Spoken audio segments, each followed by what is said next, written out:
would say certainly my first couple of years, I would say more than half were first-time home buyers easily. But now those people, still my clients, have now sold their Are home doing thing. and Look now at they're that. doing it again. Okay. A lot of them, actually. My name is Kevin McIntosh, and this is The Closing Table, where we talk to experts about their experience in real estate all across the country.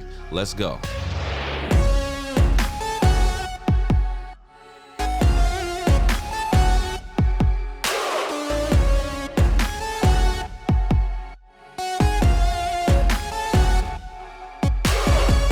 All right, and with me today on this episode, we are joined by Carey Ann McLamara. Thanks for joining us, Carey.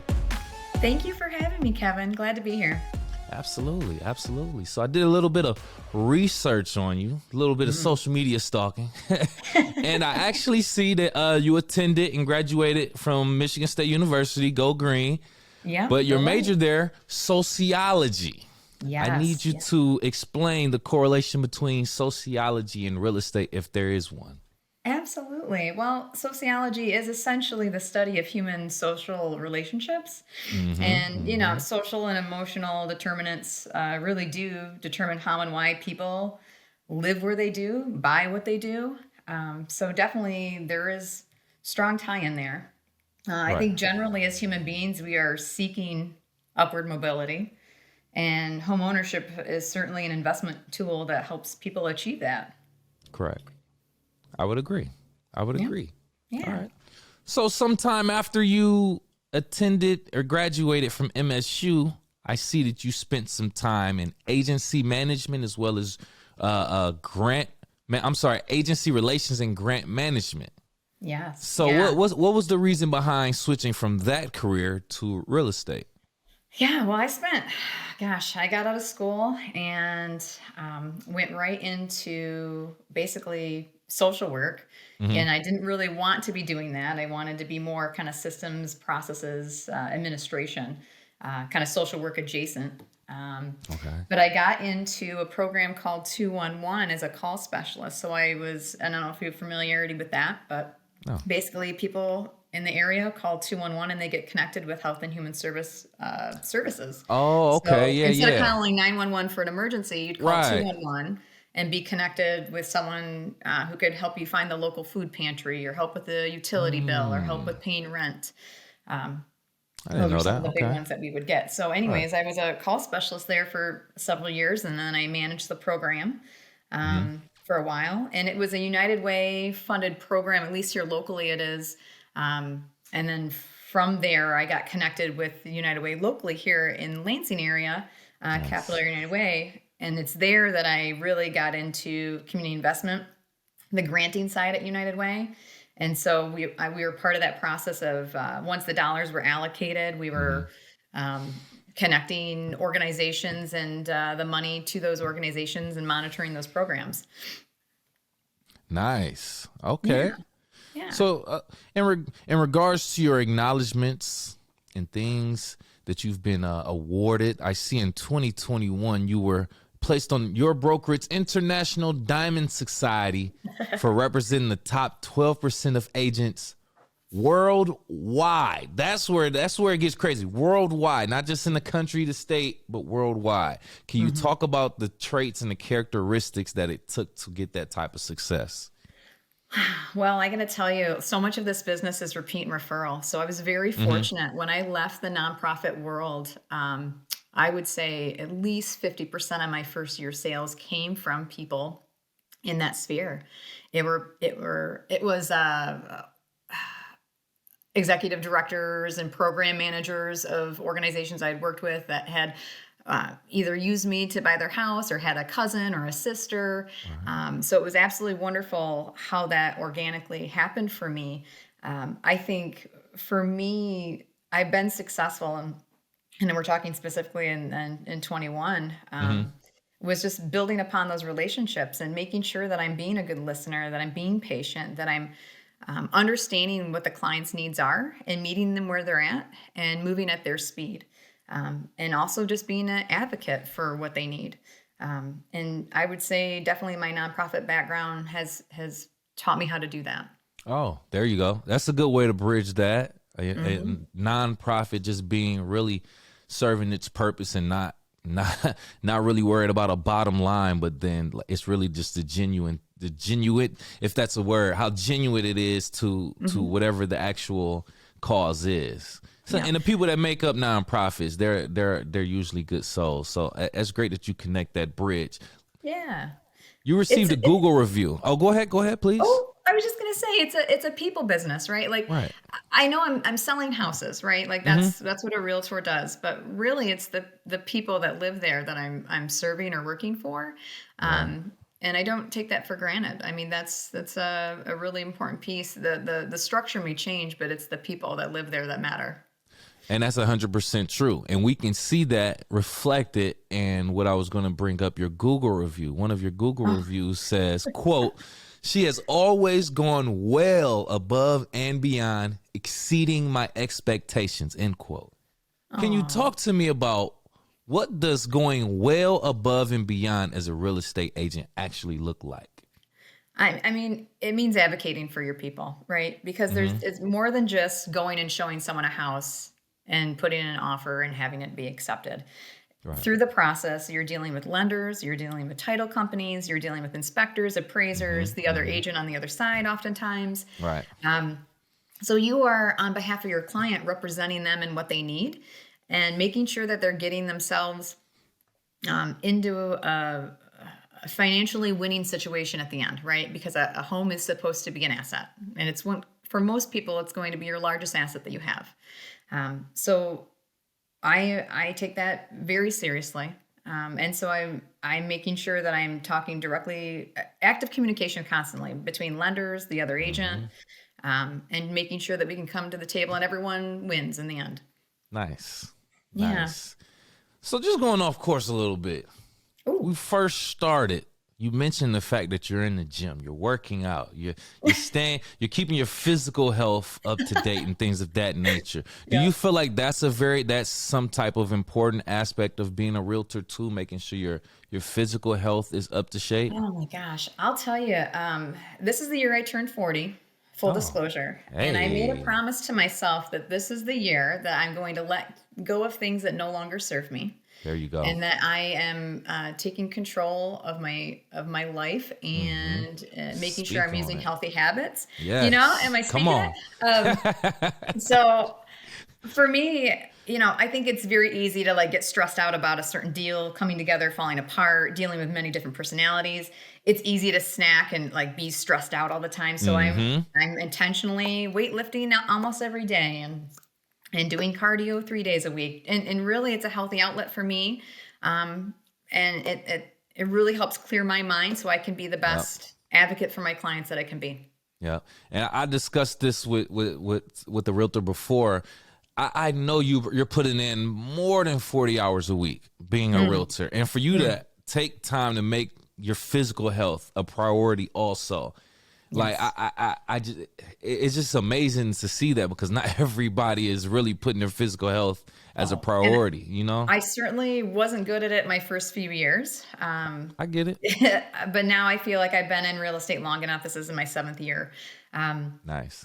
I've hit my stride. I understand what I'm going to come up against in certain transactions and dealing with certain individuals. And I just can only control what I can control. And so I do know that it's important to carve time out of my day to take care of my physical health so I can be the best mom, the best realtor, the best wife, all those There things. it is. Absolutely. Yeah. Absolutely. I see you're a part of an organization, Greater Lansing Association of Realtors. Now, are you currently a part of that organization, or were you a part of that organization? Yes, I am. I am a member of GLAR, as we call it, the Greater Lansing Association of Realtors. Okay. That's how I connect to our local MLS. So that's the multiple listing service. Right. So it's basically where all the raw data goes for all the listings that come in, either from a Keller Williams agent or a Remax agent, an Exit agent, wherever they're coming from. They get pooled together there at GLAR through their MLS, and then it gets syndicated to where most people see it, like Zillow and Realtor and Trulia and things like that. Okay. But that allows me to have access to the data before any of that, right? So Absolutely being a part of that's been huge. GLAR also offers trainings. And then at a state and national level, they actually do a lot of advocacy for housing. So those are my reasons for being a member. Look at that. Look at that. Yeah. Beautiful thing. How long have you been a member there? All 7 years since I 7 years? started. Oh, okay. Okay. Yeah. So you felt like that was a good route to go, a good organization to join, simultaneously with actually obtaining your license. How did you find out about GLAR? Oh, I mean, I think right as I took my took my test to become an agent. I was fortunate I passed the first time. Ooh, look I at had you. so in getting into real estate, I talked to the lady that had sold us our first house. And she worked at Coldwell Banker. And she just said, "Hey, if you're gonna be in real estate, come here. This is the place to be. I've been here 35 years." And so I didn't even bother shopping around like they tell most new agents to do. And so I just joined right on. And I was told like, hey, membership to GLAR is important because you need to have local access to the MLS and Right. in training. I didn't even think about it, Kevin. I just joined, and so far so good. I feel like it does help me stay up to date in terms of knowing what's on the market. And then also with the trainings, like staying licensed, we have ongoing requirements for community ed. So I'm able Correct. to do it through there. Right. Oh, nice. Okay. So going back into organizations, Yeah. I want to talk about how you said you spent time at the United Way, Capital Area United Way. Why do you believe volunteering your time to local community organizations is important? Full disclosure, I was paid at United Way. I was not necessarily a volunteer. However, I did volunteer outside of United Way. Well, I guess it was for a United Way program and it was not paid. Okay. So All right. I want to separate out, like I did receive a paycheck from United Way when I was there.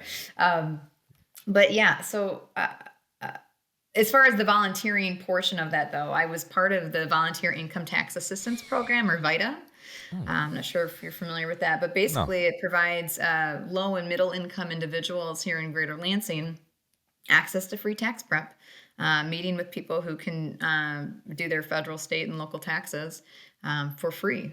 Because a lot of these places for profit that are around here, I mean, they'll do like the advance pay, and people will, I mean, pay lots of money or let go of a lot of what they were expecting back just to have the money instantaneously, because they don't want to wait the 2 weeks for the IRS to cut the check. And so there's a lot of lost money that way from a population that really needs it.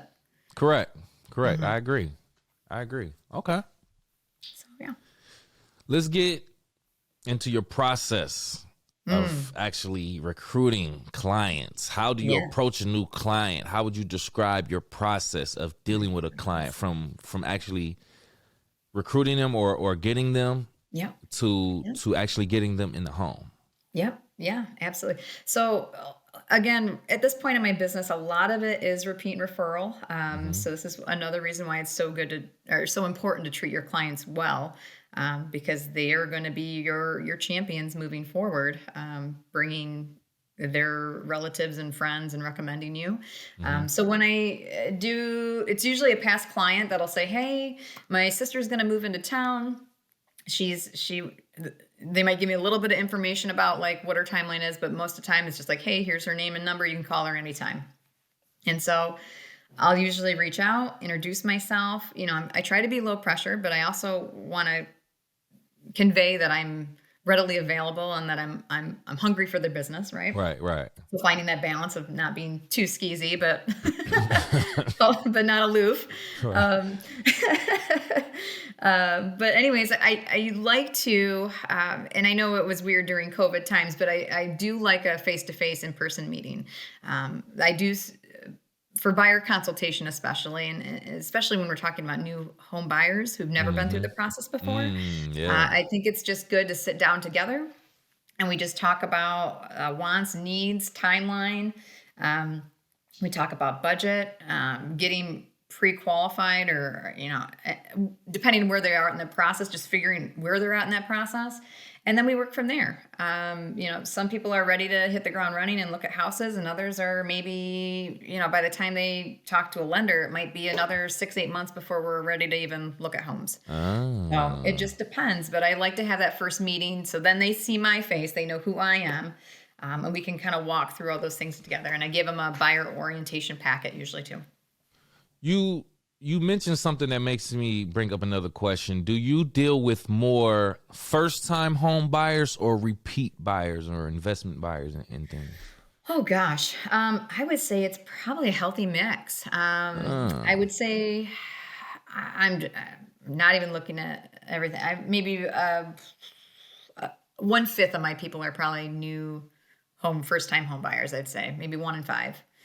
Everyone else is probably in the process of moving up or moving out, either retiring and trying to leave, maybe be introduced to condo life, or rent. Yeah. Right. Yeah. That's a surprise. I don't know why I was expecting you to deal with a lot more first-time home buyers, but I guess it would make sense, right? Because a lot of people are scared to kind of take that process, but then once you do the process, it's a little bit easier for you. So you're more prone to do it a little bit more, especially once you know what's going on. Well, and Kevin, I would say certainly my first couple of years, I would say more than half were first-time home buyers easily. But now those people, still my clients, have now sold their home doing and now they're doing it again. Okay. A lot of them actually. So had you asked me this question 5 years ago, I would have been able to tell you absolutely more than half would be probably my first time home buyers. That's interesting. Yeah. That's it.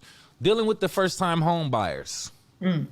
Would you say from your experience, first time home buyers are more concerned with the price of the home or the problems that they may have to fix with the home? Like which one would, I guess you would say, steer them away from it or drive them more towards? Just explain your experience in that. Yeah, and I would say initially on the face of it that it's probably price, right? But as we get into the home buying process and they talk about when we look at homes together and we're evaluating, this home is offered at $200,000 and it's move-in ready to go.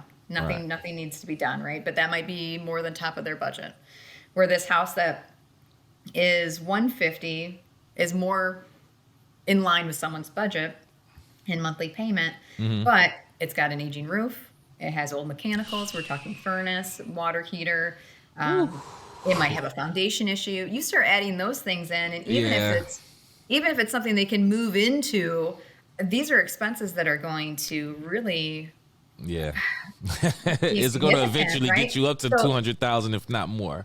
So it might be better than on the front end to buy something that's a little more move-in ready, a little more top of your budget. Right. So those are the things I talk about with my clients, and I really assess their risk in it, right, or what their prospects are for more money in the future, or if it's just important to them to keep their payment at this. With all the assurities they can possibly have, then we try to find something in the middle, right? And that's what I love about this job is no home buyer is the same.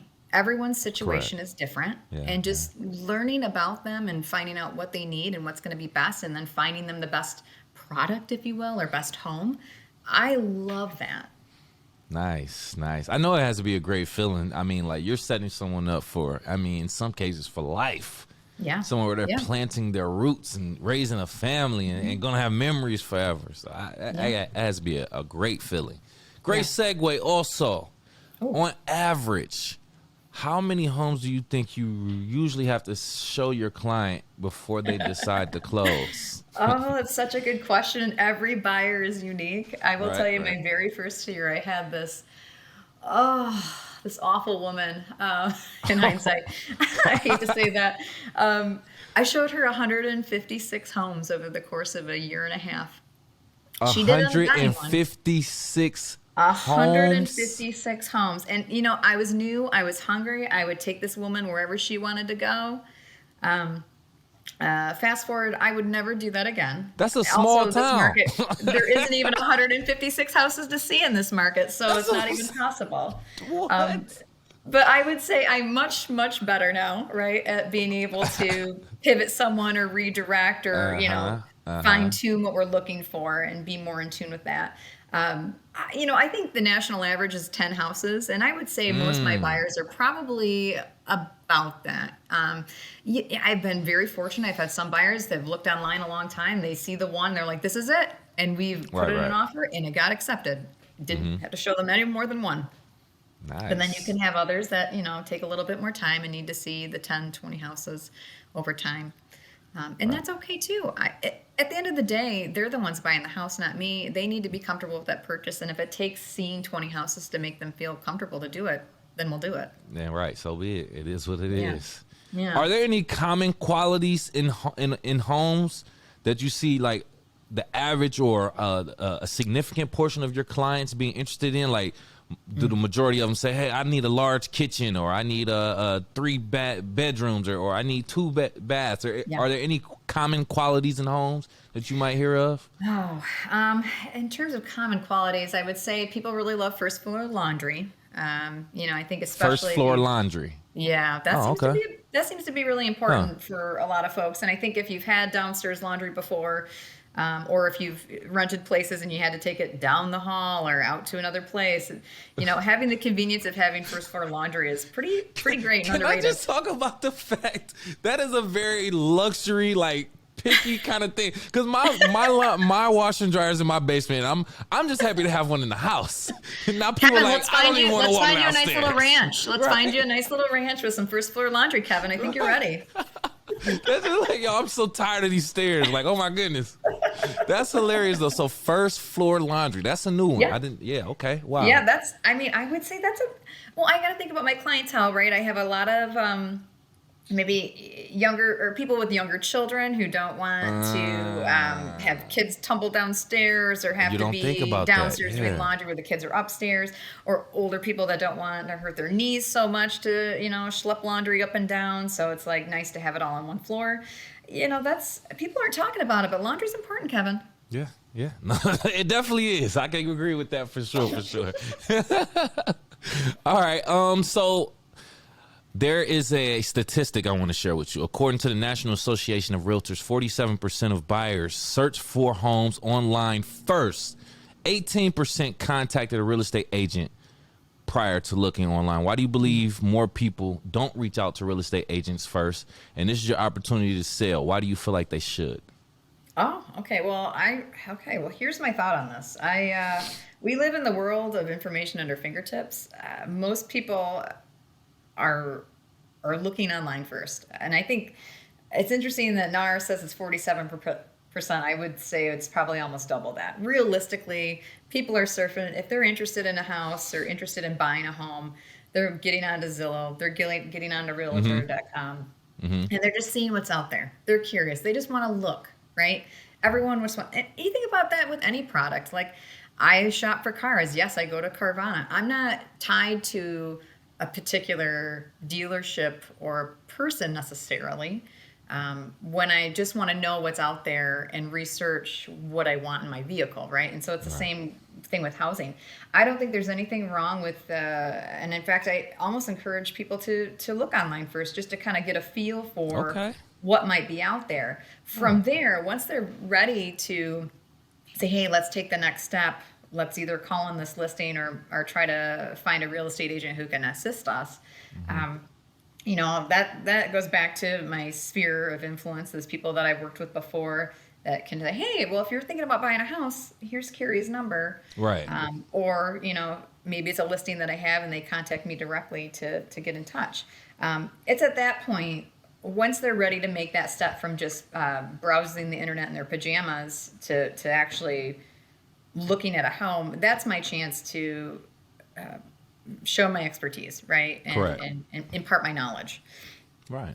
Okay. Yeah. Nice. Great answer. That was a little bit surprised by the answer, but I agree. Yeah, maybe they should do the online look first, and when they're ready to talk to a professional, reach out to Carey Ann McLamara, ladies and gentlemen. Thank you again for joining us. I appreciate your time. Do me a favor. Any last words you want to tell people how they can reach out to you also if they're interested in your market? Yes, if you are interested in my market, which is the greater Lansing area, large swath here, please give me a call. My number is 517-763-8934. I'm also on Facebook as Carey Ann McLamara Realtor. And then Real Estate Carey is my my @ sign, at Real Estate Carey.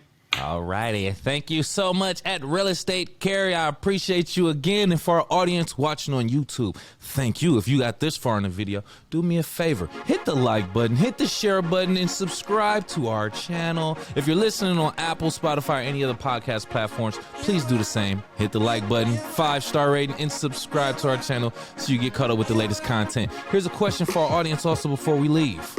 Do you prefer your real estate agent to own a home before they sell you a home?